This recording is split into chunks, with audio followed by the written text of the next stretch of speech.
بسم الله الرحمن الرحيم. الحمد لله رب العالمين، والصلاة والسلام على سيد الأنبياء والمرسلين محمد وعلى آله وأصحابه أجمعين. أما بعد،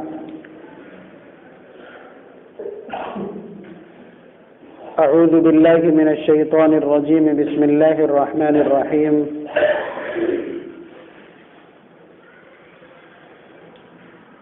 وإن تعدوا نعمة الله لا تحصوها إن الإنسان لظلوم كفار.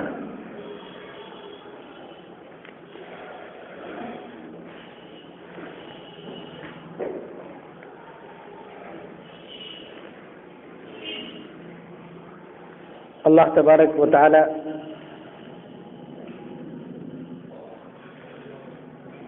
بندے کے اوپر نعمتوں کی بارش کرتے ہیں،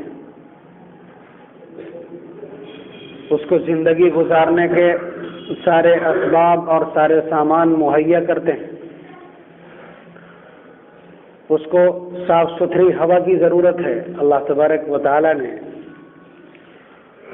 اس کے ذخائر اس کے آس پاس بکھیر دیے، پھیلا دیے.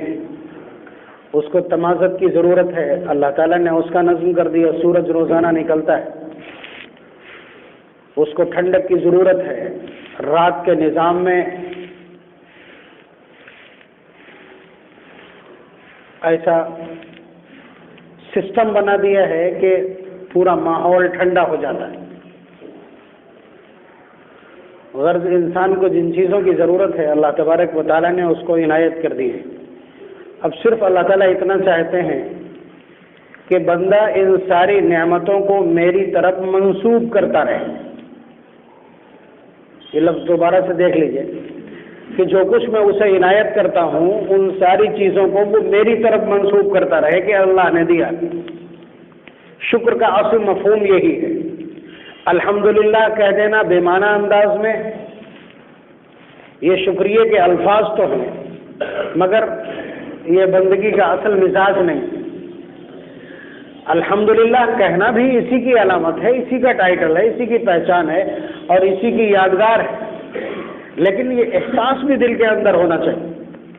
یعنی آپ کو ایسا پانی میں، آپ کو پیاس لگی تھی، آپ کو ایسا پانی مل گیا جسے آپ پسند کرتے ہیں، آپ کو منہ سے کیا نکلا؟ الحمدللہ. کہ تمام تعریفیں اللہ کے لیے. یہ تو بہت چھوٹی بات ہے. نبی اکرم صلی اللہ علیہ وسلم نے جو دعا اس سلسلے میں تلقین کی ہے، جو معصور اور منقول ہے، اس میں آپ دیکھیں گے کہ یہ پورا احساس موجود ہے. کیا دعا ہے؟ الحمدللہ الذی سقانی. کہ تمام تعریفیں اس معبود کے لیے ہیں کہ جس نے مجھے سیراب کیا، یعنی پانی پلایا. جعلہ عذبا فراتا، جسے ٹھنڈا اور میٹھا بنایا. اور آگے جو جملہ ہے یہ بندگی کی بڑی شان ہے. وَلَمْ يَجْعَلْهُ مِلْحًا أُجَاجًا بِذُنُوبِنَا. میں تو گنہگار تھا، اللہ نے میرے گناہوں کی وجہ سے اسے کڑوا اور تلخ نہیں بنا دیا، اسے کھارا اور کڑوا نہیں بنا دیا، بلکہ اپنی رحمت سے اسے میٹھا اور ٹھنڈا ہی رکھا ہے اور مجھے پلایا. آپ اندازہ کیجیے کہ اللہ تعالیٰ نے پانی کی جو نعمت آپ کو عنایت کی، آپ نے اس کی بھرپور تعریف کی، اور اس کے بعد پھر آپ نے اپنے گناہوں کا اظہار بھی کیا کہ میں تو گنہگار ہوں. حق یہ تھا کہ یہ پانی کھارا اور کڑوا کر دیا جاتا، لیکن اللہ نے رحم کیا کہ اسے میٹھا اور ٹھنڈا ہی رہنے دیا. ہر چیز میں اللہ تبارک و تعالیٰ کی تعریف اور ان کی منقبت اور اس نعمت کو اللہ کی طرف منسوب کرنا، یہ شکر کا اصل معیار. کتنا آپ کرتے رہیں گے تو آپ سمجھ لیجئے کہ آپ ایمان کے تقاضوں کو بھی پورا کر رہے ہیں اور اسلام کا مزاج اور مفہوم بھی سمجھ رہے ہیں. نبی اکرم صلی اللہ علیہ وسلم کی تعلیمات کا احساس اور ذوق اور ادراک بھی آپ کو ہے. دیکھیے یہ اپنے آپ میں طے ہے کہ جس چیز سے آپ نفع اٹھا رہے ہیں اس چیز کے سلسلے میں آپ کو شکر گزار ہونا چاہیے. مثلا کسی شخص سے آپ کو براہ راست نفع پہنچا، یعنی کوئی نعمت تھی جو کسی شخص نے آ کر کے آپ کو دی ہے، تو اللہ تبارک و تعالیٰ کے تذکرے کے ساتھ، اللہ تبارک و تعالیٰ کے شکر کے ساتھ اس بندے کو بھی شکر گزار ہونا چاہیے. اور اس کے لیے کیا کہنا ہے؟ جزاک اللہ خیرا، اللہ تبارک و تعالیٰ تمہیں اس سے بہتر بدلہ عنایت فرمائے۔ تم نے جو مہربانی میرے ساتھ کی ہے، اللہ تبارک و تعالیٰ اپنے شایان شان تمہارے ساتھ مہربانی کر دے۔ تو یہ ایک نظام ہے ہمارا زندگی گزارنے کا جو ہم کو نبی نے سکھلایا اور سمجھایا۔ میں بہت باریک فرق آپ کی خدمت میں عرض کرنے جا رہا ہوں۔ آپ کے ارد گرد آج کل کا دیوالی کا موسم ہے، آج کل آپ کے ارد گرد کا پھیلا ہوا ماحول کہ جہاں کبھی تو بھنے ہوئے دھان کی پرستش ہو رہی ہوگی، کہیں سیخ کی پرستش ہو رہی ہوگی، اور کہیں جھاڑو کی اسی کو سے ترتیب پاتی ہے اس کی پرستش ہو رہی ہوگی، کہیں سنگھاڑے کی پرستش ہے، کہیں شکرقند کی پرستش ہے، اور کہیں لکشمی یعنی دولت کی پرستش ہے۔ دیکھیے یہی مس گائیڈنس ہوا۔ جن چیزوں سے ہم کو نفع پہنچتا ہے، جو چیزیں ہمارے لیے نفع کا سبب ہیں، ان کو پہلے تو یہ بتلائیے آئی کہاں سے ہیں۔ اللہ تبارک و تعالیٰ نے عنایت کی ہے، یہی ہے بندگی، یہی ہے بندگی اور شکر کی جڑ اور اس کی اصل اور اساس یہ ہے۔ اب ان چیزوں کی قدر کرنا یعنی ان کو اللہ تبارک و تعالیٰ کی طرف سے ماننا اور ان پر اللہ تبارک و تعالیٰ کے لیے شکر ادا کرنا، یہ ہماری ڈیوٹی اور ذمہ داری۔ اب اگر ہم انہی چیزوں کو پوجنے لگیں گے تو ہم اللہ تعالیٰ کو چھوڑ بیٹھیں گے۔ یہ ہے وہ بنیادی طور پر غلطی جہاں سے کفر اور اسلام کا فرق پیدا ہوتا ہے، خط سے فاصل پڑتا ہے۔ بھائی وہ پرستش کر رہے ہیں، وہ بھی ایک جذبہ ہے، وہ ایک جذبہ ہے، لیکن اس جذبے کے پیچھے کسی کی تعلیم اور رہنمائی نہیں ہے۔ ہمیں جو چیزیں نفع پہنچاتی، مثلا پانی سے نفع پہنچا، آپ دیکھیے کس طرح آپ کو کہلوایا گیا۔ کھانے سے آپ کو نفع پہنچا، آپ سے کیا کہلوایا گیا؟ آپ نے جب دسترخوان اٹھایا تو کیا کہنا ہے آپ کو؟ الحمدللہ حمدا کثیرا طیبا، کہ تمام تعریفیں اللہ تبارک و تعالیٰ کے لیے، زبردست تعریف، بہت تعریف اللہ کے لیے، مبارکن فی، اللہ تبارک و تعالیٰ اس برکت ہدایت پیدا فرمائے اور ہم کو ہمارے لیے برکت کا سبب بنائے۔ غیر مکفی ولا مودع ولا مستغنی عنہ ربنا، اے اللہ یہ رزق جو آپ نے دیا ابھی تو پیٹ بھر گیا، میں کبھی بھی اس سے بے نیاز نہیں ہو سکتا، بے نیاز نہیں ہو سکتا، ہمیں ہر وقت آپ کی اس عنایت کی ضرورت رہے گی۔ یعنی اس احساس کے ساتھ آپ نے دسترخوان چھوڑا تو آپ اندازہ کیجئے کہ آپ نے اس نعمت کی قدر بھی کی ہے، اور ساتھ ساتھ یہ بھی مانا ہے کہ یہ ساری نعمتیں اللہ تعالیٰ کے خزانے سے آئیں، اور یہی اصل ہے۔ یعنی بندگی کیا ہے، اسلام کیا ہے؟ اللہ تبارک و تعالیٰ سے مربوط رہنا، اللہ تبارک و تعالیٰ کے رابطے میں رہنا، اور ہر وقت اللہ تبارک و تعالیٰ کا ذکر کرتے رہنا۔ یہ دنیا ہماری قیامگاہ نہیں ہے، یہ دنیا ہماری منزل نہیں ہے۔ اللہ تبارک و تعالیٰ نے اس دنیا کو ایک جال کی طرح بنایا ہے، اور جال کا ہر پھندا اس قابل ہے کہ آپ کو ہلگا لے اور الجھا لے۔ مطلب یہ بہت باریک سی باتیں ہیں جو میں آپ کی خدمت میں عرض کر رہا ہوں اس پورے ماحول صورتحال کو سمجھنے کے لیے، کہ یہ پوری کی پوری جو دنیا ہے یہ اللہ تبارک و تعالیٰ نے جال بنائی ہے، اور آپ کو یہ صلاحیت دی ہے کہ اس میں پھنسے بغیر آپ آگے جا سکتے ہیں۔ اور یہ بھی طے ہے کہ یہاں اتنے خطرناک قسم کے جال ہیں کہ جس سے نکل پانا انسانی نفس کے لیے آسان نہیں۔ ہمارے اندر نفس جیسی قوت رکھی ہے کہ جو خواہشات کی طرف بھاگتی ہے، اور وہی خواہشات آپ سمجھ لیجئے کہ یہ بڑے گڑھے ہیں جہاں جال کے بہت سخت قسم کے بندے ہیں۔ مثلا اللہ تعالیٰ کا خود ارشاد زین للناس حب الشہوات من النساء، کہ ہم نے دنیا کو بہت ساری خوبصورت، اٹریکٹیو، جاذب نظر، دلکش، الجھا لینے والی، پھانس دینے والی چیزوں سے سجایا ہے۔ شہوات اسی کا مفہوم ہے کہ ہم نے لوگوں کے لیے اس دنیا کو، دنیاوی زندگی کو سجایا اور سنوارا ہے، اور وہ اتنی اٹریکٹیو ہے کہ آدمی اپنا سب کچھ بھول جاتا ہے۔ اور کہاں بھولتا ہے؟ مطلب مجھے کچھ کہنے کی ضرورت نہیں، آپ اپنے آپ سمجھتے چلے جائیں گے کہ کون سی ایسی چیز ہے کہ جس میں آدمی پھنس کر کے اپنا سب کچھ بھول جاتا ہے، ماں باپ بھول جاتا ہے، بڑا چھوٹا بھول جاتا ہے، اور اپنا فیملی اور پریوار بھول جاتا ہے، بیوی اور بچے بھول جاتا ہے۔ من النساء، عورت، جب عورت کے جال میں پھنستا ہے تو یہ سب کچھ بھول جاتا ہے کہ نہیں؟ صرف ایک ایگزامپل، پارہ نمبر 3 سورہ آل عمران کی بالکل ابتدائی آیات میں سے، پہلے رکوع، دوسرا رکوع ہے بچے، کہ اللہ تبارک و تعالیٰ نے دنیا کو مزین اور آراستہ کیا، اس کو سجایا اور سنوارا ہے اس طرح کی چیزوں سے. وہی میں کہہ رہا ہوں کہ یہاں بہت سخت قسم کے جال ہیں کہ جن کے اوپر سے صحیح سلامت گزر جانا ہر انسان کے لیے آسان نہیں، لیکن یہ صلاحیت اور قابلیت آپ کے پاس ہے. اور نبی نے وہ زندگی گزار کے دکھلائی ہے، اور لاکھ سے زائد اپنے شاگردوں کی ایک ایسی تعداد آئیڈیل بنا کر کے ہمارے سامنے پیش کی ہے جو ان جالوں کے اوپر سے دندناتے ہوئے گزر گیا اور انہیں یہ دنیا الجھا نہیں سکی. تو بس اس کا خلاصہ صرف اتنا ہے کہ آپ دنیا میں الجھنے نہ پائیں. اب دیکھیں قرآن کیا کہتا ہے، بل تؤثرون الحیات الدنیا، کہ تم دنیا کی زندگی کو آخرت کی زندگی پر ترجیح دے رہے، پرائرٹی دے رہے. والآخرۃ خیر وابقیٰ، حالانکہ آخرت بہتر ہے اور ہمیشہ رہنے والی. ان ھذا لفی الصحف الاولی، اور ایسا نہیں ہے کہ یہ اس امت کی خبر ہے، یہ قرآن کریم نے پہلی بار یہ خبر دی ہے. یہ پچھلی تمام کتابوں میں، پچھلے تمام صحائف میں اور پچھلے سارے گرنتھوں میں یہی بات موجود تھی کہ آخرت اصل ہے. آخرت اصل ہے، اور آخرت کے اصل ہونے کا مطلب یہ ہے کہ ہم نے دنیا کو فنا ہو جانے والی چیز اور اس کو ایک گزرگاہ سمجھا ہے، منزل نہیں. اور یہ سبھی ممکن ہے. اصل میں یہ تعلیمات کا بھی فرق ہے.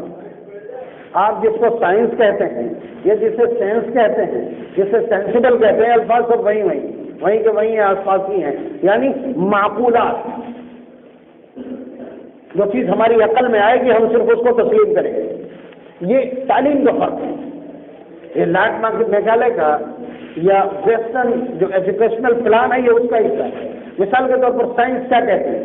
سائنس کا مطلب اپنی عقل کے زور سے چیزوں کو سمجھنا یا انہیں وجود میں لانا یا ان کا استعمال کرنا. ٹھیک ہے. فلسفہ بھی یہی ہے. فلسفہ کیا ہے؟ جیسے یورپ نے پرووائڈ کیا اور اس کی وضاحت کروائی باقاعدہ اور اس علم کو باقاعدہ فروغ دیا.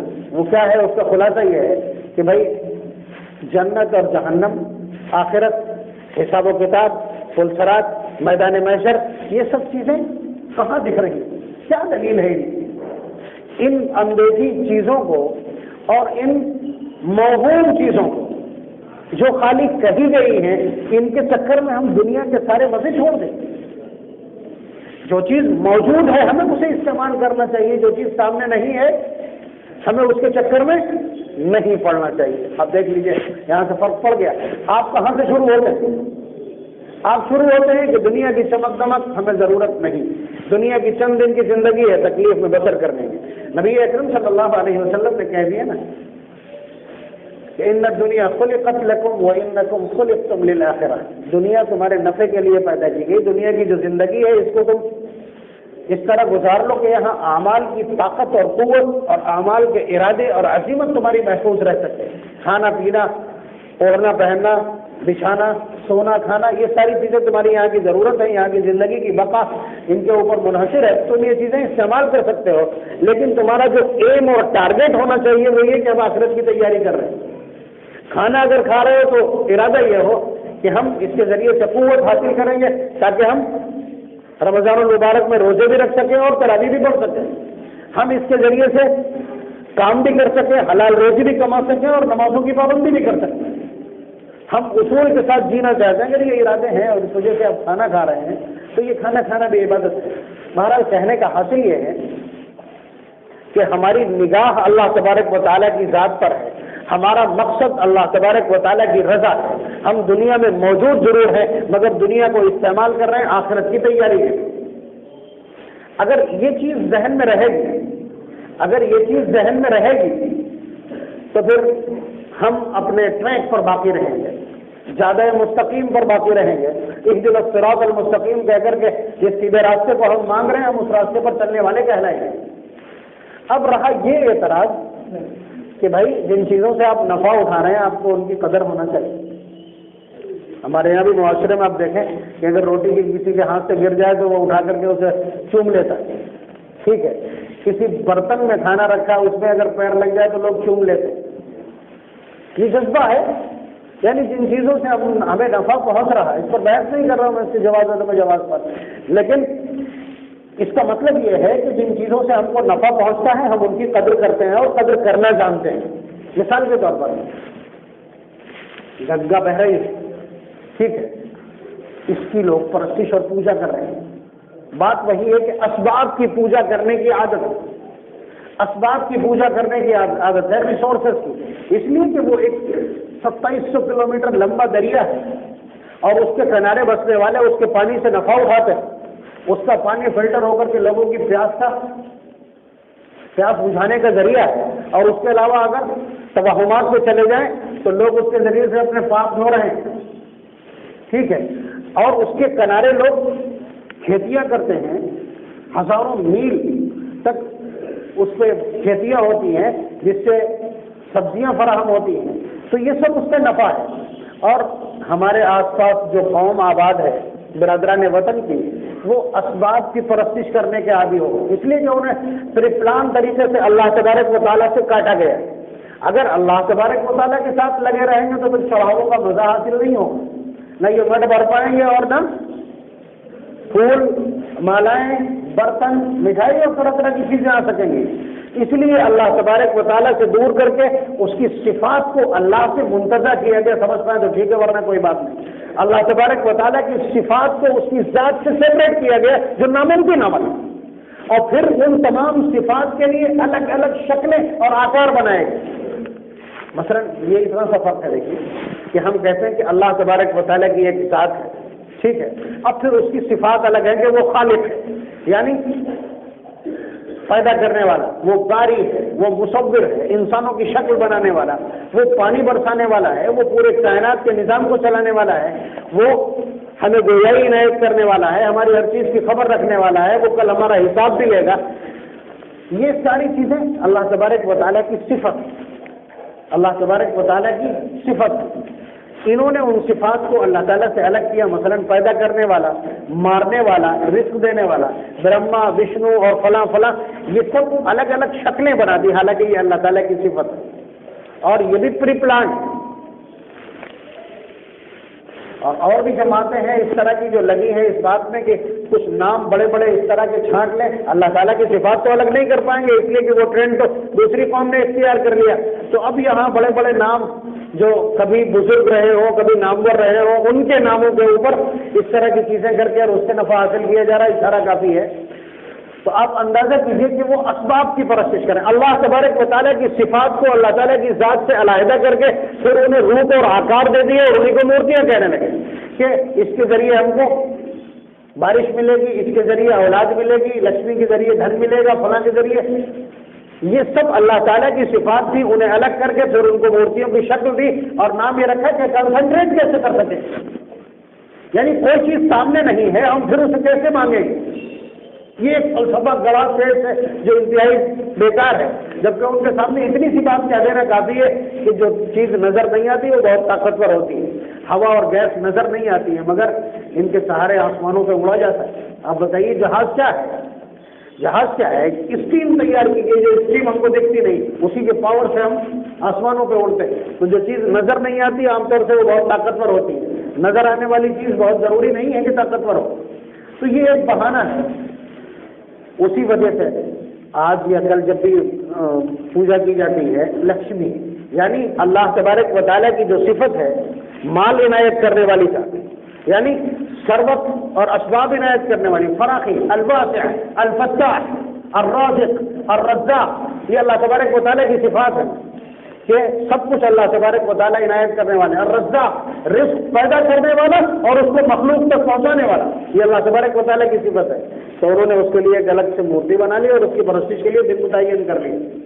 یہ ظاہر سی بات ہے کس نے کیا ہے؟ چڑھاوا جو کلیکٹ کرتے ہیں ان لوگوں کی حرکت ہے اور خود جانتے بھی، اس کے باوجود اس میں مبتلا ہے. بہرحال فرق یہ ہے کہ ہم اسباب کی قدر تو کرتے ہیں. میں نے گنگا کی بات کی، اب گنگا کی ہم پرستش نہیں کرتے لیکن ہم وہ ایک نعمت ہے اس کی قدر کرتے ہیں. نبی اکرم صلی اللہ علیہ وسلم نے دریا کے گھاٹوں کو پاک صاف رکھنے کا حکم دیا ہے. وہاں پیشاب پاخانہ کرنے والے، گندگی کرنے والوں پر لعنت دے دی. وجہ صاف ہے کہ لوگ یہاں آ کر کے پانی پیے اور کسی کی پیاس بجھ جانا. پانی ایک بڑی نعمت میں نے سب سے پہلے یہیں سے بات شروع کی. پانی ایک بہت بڑی نعمت ہے, تو ہم اس نعمت کی قدر کرتے ہیں. ہم اس کی نعمت کی قدر اتنی کرتے ہیں کہ اگر ہم گنگا میں کھڑے ہو کر کے وضو کر رہے ہیں تو ہمیں اسراف نہیں کرنا چاہیے, یعنی 3 بار کے بجائے 4 مرتبہ ہم کو منہ نہیں دھونا چاہیے. پانی ہم وہاں بھی خراب نہیں کریں گے, ہم اس پانی میں تھوکیں گے نہیں. نبی اکرم صلی اللہ علیہ وسلم نے ٹھہرے ہوئے پانی میں پیشاب کرنے یا تھوکنے سے سخت ممانعت کی ہے, اس لیے کہ وہ ناپاک ہو جاتا ہے. بہتا ہوا پانی اگرچہ تحمل کر سکتا ہے گندگی کا, پھر بھی وہاں ان چیزوں کی ممانعت ہے کہ آپ گندگی نہ کریں. تو آپ اندازہ کیجیے کہ نعمتوں کی قدر ہم کرتے ہیں, اور نعمتوں کی قدر کی جانا چاہیے. نعمتوں کی قدر کا حاصل یہ ہے کہ ہم ان کو اللہ تبارک و تعالیٰ کی طرف منسوخ کریں, اور ساتھ ساتھ اس پر اللہ تبارک و تعالیٰ کا شکر بھی ادا کریں. جیسے الحمدللہ الذی اطعمنا وسقانا وجعلنا من المسلمین. ہم نے کمایا تھا, دکان ہم نے چلائی یا مزدوری ہم نے کی, ملازمت ہم نے کی, ڈیوٹی ہم نے دی, اس کے بعد تنخواہ ملی اور پھر اس کے بعد ہم نے کھانا پکایا کھایا, لیکن اس کے باوجود کہنا کیا, الحمدللہ الذی اطعمنا. تمام تعریفیں اس معبود کے لیے کہ جس نے ہم کو کھلایا, وسقانا اور پلایا, وجعلنا من المسلمین. اور سب سے بڑی نعمت یہ کی کہ ہم کو مسلمانوں میں سے بنایا. یعنی ہم یہ ادراک کر پا رہے ہیں کہ یہ سب کچھ اللہ تعالیٰ نے عنایت کیا ہے, یہ بڑی بات ہے. تو فرق صرف اتنا ہے کہ وہاں آپ جھاڑو کی پوجا ہوتے ہوئے دیکھ رہے ہیں, اس لیے کہ جھاڑو جن سیخوں سے بنتی ہے وہ اسی وقت تیار ہوتی ہے, ٹھیک ہے. تو یہ اس نعمت کے چکر میں اسی کی پوجا کرنے لگے کہ ان کے ذریعے سے ہمارا گھر صاف ہو جاتا ہے. سنگھاڑا بہت سارے فوائد رکھتا ہے, وہ آ گیا, اس کے ذریعے سے ہم نے جو فائدہ حاصل کیا اسے بھی پوجا میں شامل کر لیا, اسے بھی معبود بنا لیا. چاول بڑا سوتر ہے ہمارے رزق کا اور ہمارے تغذیہ کا, بڑا مدار ہے اس کے اوپر. دنیا میں سب سے زیادہ غلے کے طور پر چاول ہی کھایا جاتا ہے, تو وہ تیار ہو کر کے آیا, اس کی پرستش کرنے کے لیے ہمارے پیٹ بھرنے کا ذریعہ ہے اور ہماری صحت کا ضامن ہے. اسی طرح سے پیسے کے ذریعے سے آج کل سب کچھ ہوتا ہے, تو اس کے لیے ایک دن متعین کر لیا. کھانا کھا کر کے ہم زندہ ہیں, انہیں ہم برتنوں میں پکاتے ہیں, تو صاحب برتنوں کی بھی پوجا اور پرستش ہو گئی. تو یہ تصور ہمارے یہاں نہیں, معبود ہمارا ایک ہے, اور جو کچھ بھی اس کائنات میں ہے وہ سب اس نے عنایت کیا, چاہے وہ فیکٹریوں میں تیار ہوتا ہو, چاہے وہ زمین کے نیچے سے براہ راست اٹھ کر کے آتا ہو یا آسمانوں سے برستا ہو, وہ سب اللہ تبارک و تعالیٰ کی قدرت سے اور اس کے پیدا کردہ وسائل سے ترتیب پا کر ہم تک پہنچا ہے. اس لیے ہم اگر کسی کا شکر کریں گے تو اپنے پالنہار کا کریں گے. ہم کسی کو معبود نہیں بنا سکتے, اس لیے کہ اللہ تعالیٰ کے بعد تو سب سے زیادہ عظیم المرتبہ ہم خود ہیں. باقی ساری چیزیں ہماری محتاج ہیں, اور باقی ساری چیزوں کی یا باقی ساروں کی زندگی ہمارے اوپر نربھر ہے, انحصار کرتی ہے. شیطان اگر زندہ ہے تو وہ ہماری وجہ سے ہمیں بہکانے کے لیے, فرشتوں کی آمد و رفت ہے تو وہ ہمارے اعمال لانے اور لے جانے کے لیے. بات آپ سمجھ رہے ہیں کہ اللہ تبارک و تعالیٰ کے بعد تو مقام ہمارا خود کا ہے. ہم کسی اور چیز کی پرستش کیوں کریں؟ اسٹیل اور ایلومینیم کے برتنوں کو ہم معبود بنائیں گے, ہم سنگھاڑے کی پرستش کریں گے, یا ہم اس لیے جوا کھیل لیں گے رات کو بیٹھ کر کے کہ آج دھکتے رہے. کیا مسلمانوں کے اندر یہ تصور بنائے وہ مسلمان باقی رہیں گے؟ یہ فرق سمجھ لیجئے. یہ بات میں اس لیے نہیں کہہ رہا ہوں کہ آپ ان کی تحقیر کریں اور جا کر کے وہیں بازار میں کھڑے ہو کر کے یہ باتیں کرنے لگیں. آپ اپنے دل کے اندر یہ احساس پیدا کریں کہ یہ پرستش کر رہے ہیں اسباب کی, ہم پرستش کرتے ہیں مسبب الاسباب, اور یہ عظمت کی بات ہے. اور یہ سکھلایا ہے ہم کو جناب محمد رسول اللہ صلی اللہ علیہ وسلم نے اور خود ہمارے پالنہار نے کہ لئن شکرتم لازیدنکم, جب تم کسی چیز کا شکریہ ادا کرو گے یعنی اس نعمت کو ہماری طرف منسوخ کرو گے, ہم اسے بڑھا دیں گے, ہم اسے بڑھا دیں گے. اللہ تبارک و تعالیٰ آگے کہتے ہیں ہم سزائیں روک دیں گے. ما یفعل اللہ بعذابکم ان شکرتم وآمنتم, اللہ تعالیٰ تم کو سزا دے کے کیا کریں گے اگر تم شکر کرتے رہو اور اللہ کی ذات پر یقین کیے رہو. الفاظ دیکھیں قرآن کریم کے بالکل صاف ستھرے. تو آپ یہ سمجھیے کہ جو بھی نعمتیں نظر آ رہی, چاہے وہ گنا ہو, چاہے وہ سنگھاڑا ہو, چاہے وہ شکرقند ہو, چاہے وہ برتن ہو, اور چاہے وہ چلنے والے سکے یا سونے ہو, سونا اور چاندی ہو, یعنی مال کسی بھی شکل کا ہو, یہ سب چیزیں ہمارے لیے اس قابل ہیں کہ جب یہ ہم کو میسر آئیں تو اللہ تعالیٰ کی تعریف ہونا چاہیے, اور اگر کسی کے ذریعے سے آئیں تو اس کا بھی ہمیں